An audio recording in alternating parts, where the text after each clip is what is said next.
Hello and welcome back to Buckle Up. I'm Harry King and this is the freshly facelifted Isuzu D-Max. So let's go through the changes. Okay, we're going POV for this one because I need to absolutely rattle through this. I only have this car for about 45 minutes, so let's try and not forget any of the updates. We'll start here at the front. Now, to those of you who are big fans of the previous generation D-Max, the changes might be obvious, but I'll point them out anyway. New lights, these are new LED clusters, daytime running lights. There's also new fog lights down there. They've slightly updated the grille. It's now two-tone on the kind of bumper surround as well.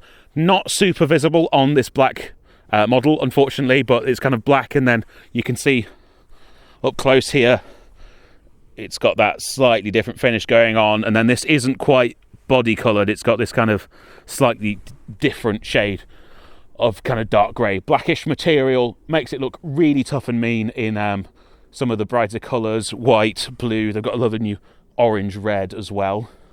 They're also proud they've got a new air curtain, so that's the air travelling around the side of the car to increase aerodynamic efficiency.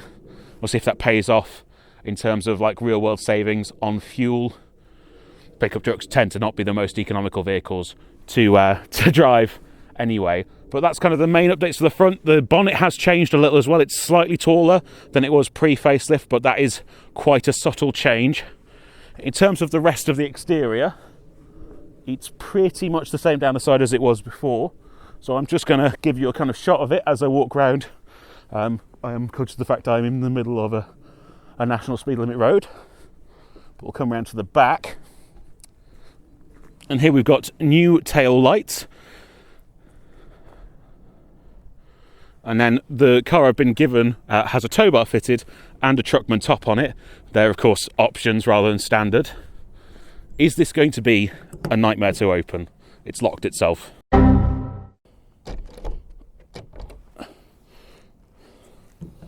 So, you can see they've retained the gentle opening for the tailgate, which is a nice feature in a pickup truck. You don't get that.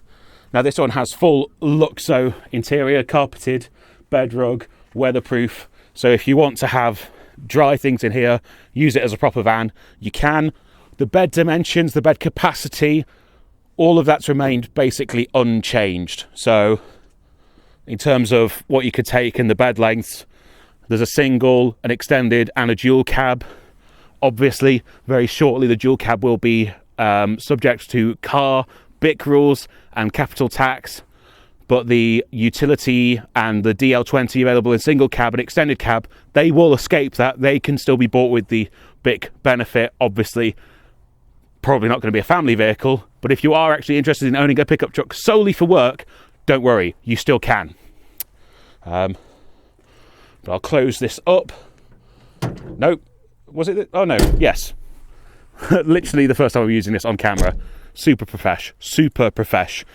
Towing, 3.5 ton braked trailer weight, which is standard basically for all pickup trucks in the UK. You can see you've got some pop-out windows in there, which is nice.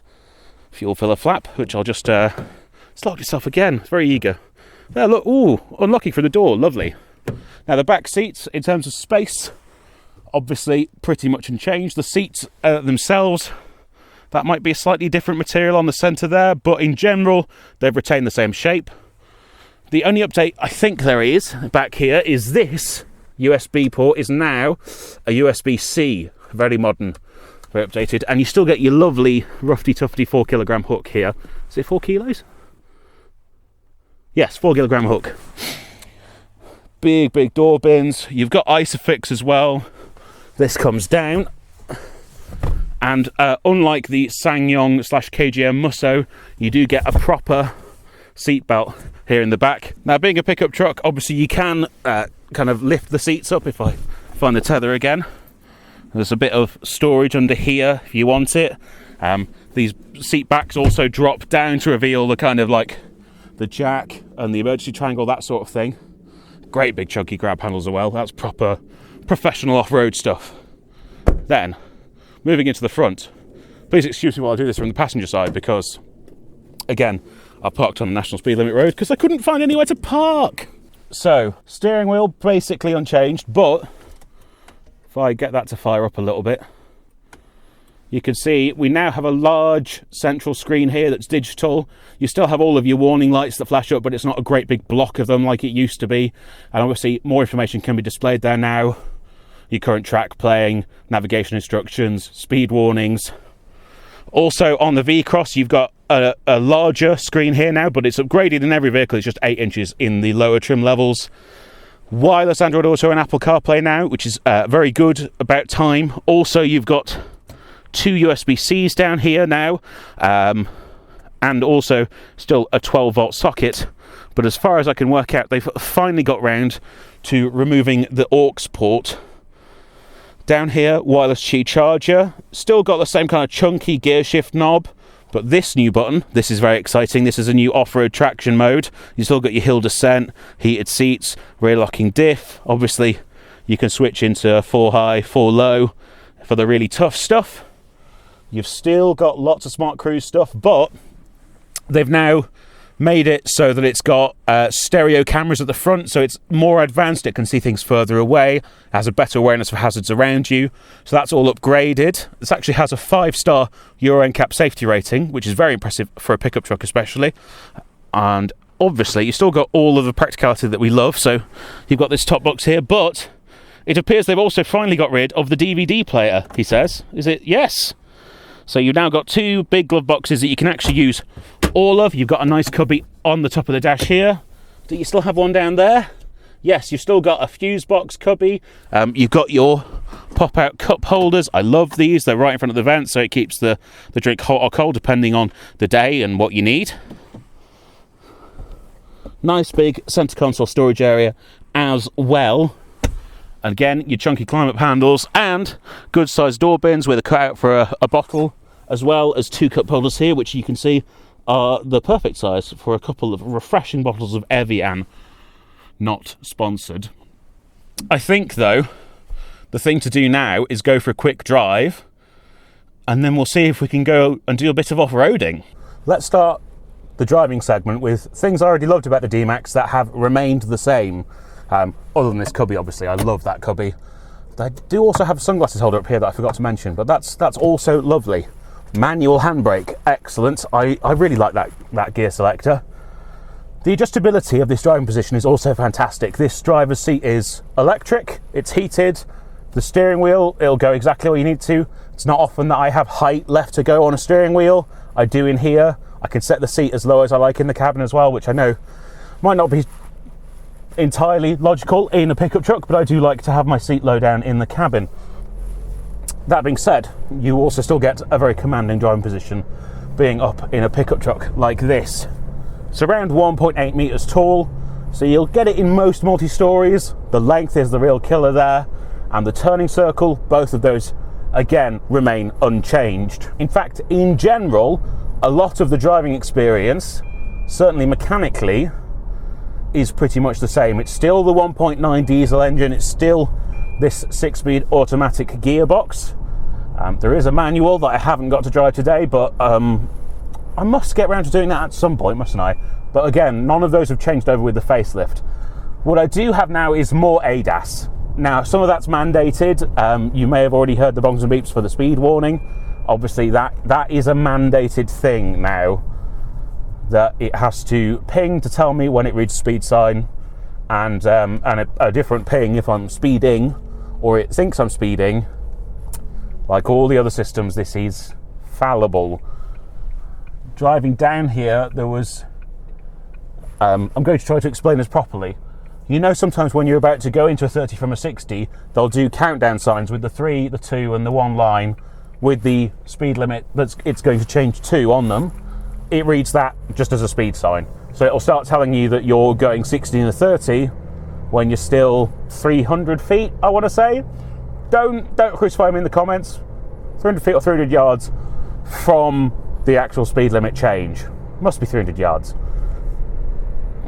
Let's see though, is it going to read them? No, still thinks, oh, there we go.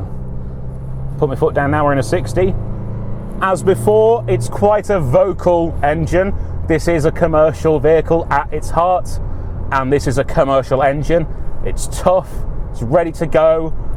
I'm confident that it'll easily get to 100,000 miles without any significant work needing to be done, but it's not as refined as one you might find in an SUV. I do like driving the D-Max quite a lot. I like the kind of presence on the road and the height you sit and everything, but also it couples that with not being overly heavy. So this is actually only just about 2 tons, slightly less than, depending on the spec. The other advantage of that, it means you can do the national speed limit. You're not restricted to 50 on a 60 or 60 on a dual carriageway, which is nice. You can drive it like a normal car. So even though it's actually one of the slower accelerating vehicles in class, you can drive it much faster than many of its rivals in the real world. I also like the fact that the fuel economy for a pickup truck is quite good. I haven't been able to test that out properly today, but I know from experience with this engine and this gearbox, you can achieve decent economy in this vehicle. I think the only thing that's a shame is it is beeping at me more than it used to. But otherwise, they've retained all the stuff I really liked on road, and it does just feel a bit nicer, more premium, more comfortable in here now. So it's just a slightly elevated, pleasant experience, which I think is probably what you want from a facelift. Let's go and see how the new toys work off-road. I'll start with some basic off-roady facts about the D-Max. So power is the same. It's 164 PS and 360 Newton meters of torque. Power can reach all 4 wheels through a traditional 4x4 system with selectable 4-wheel drive. And you have an approach angle of 30.5 degrees, a departure angle of 24.2 degrees, a ramp over angle of 22.9 degrees. It has a wading depth of 800 millimeters and a ground clearance of 230 millimeters. These stats have remained basically unchanged from the previous generation.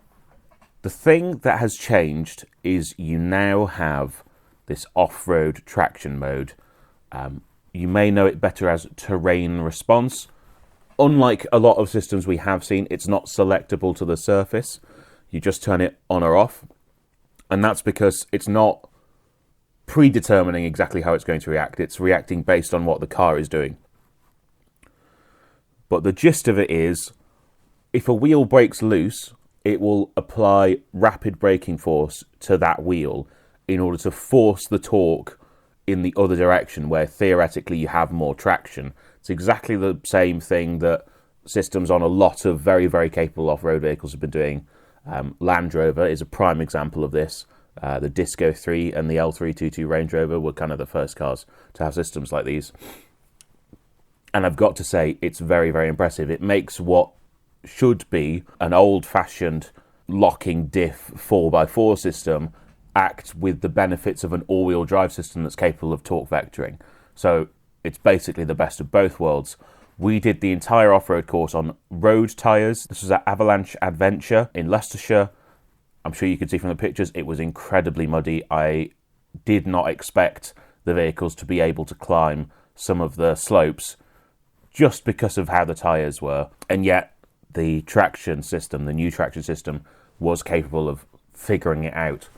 What's also interesting is that traction system continues to work in two-wheel drive mode. If you want to drive quickly across semi-broken ground, it will still help you out. I'm not entirely sure how necessary that is, but it is good fun, and it means that you can semi-hoon the car around a corner if you'd like to, and it will basically stop you from spinning the car end over end. It also means you can set off in a low traction environment without shifting out two-wheel drive. Of course, if you want to shift into 4-high, you can do that on the move in the D-Max, which is another feature that has carried over, but nonetheless is nice to see. I guess really what I'm getting at here is the Isuzu has retained all of its old off-road prowess, and it's augmented itself with this new system, so it's now more capable than ever without adding any additional drawbacks. Let's go back, though, and do a proper conclusion. So, what do I think of the facelifted D-Max? Well, let's start with the positives. I like the new tech. The off-road traction control is seriously impressive. It's retained a lot of the stuff I already liked about the previous version. Still a super strong engine, nice reliable gearbox, But also they've added some extra creature comforts, which is really appreciated. The only thing I don't like is all the bings and bongs, but that's part and parcel of just bringing out a brand new car these days. So all in all, I like it a lot. I'm really eager to get it in for a full week's review to see what it's really like to live with. And that'll be coming to the channel hopefully quite soon. Until then, please like and comment on this video, subscribe to the channel. Go down to the description to find all the links to all our social media. You'll also find 2 ways you can support the channel. So we have channel memberships and we also have channel merchandise. Again, links down there, like, subscribe, everything. Go do that. Go do that now. Thank you very much, and I will see you next time. Bye-bye.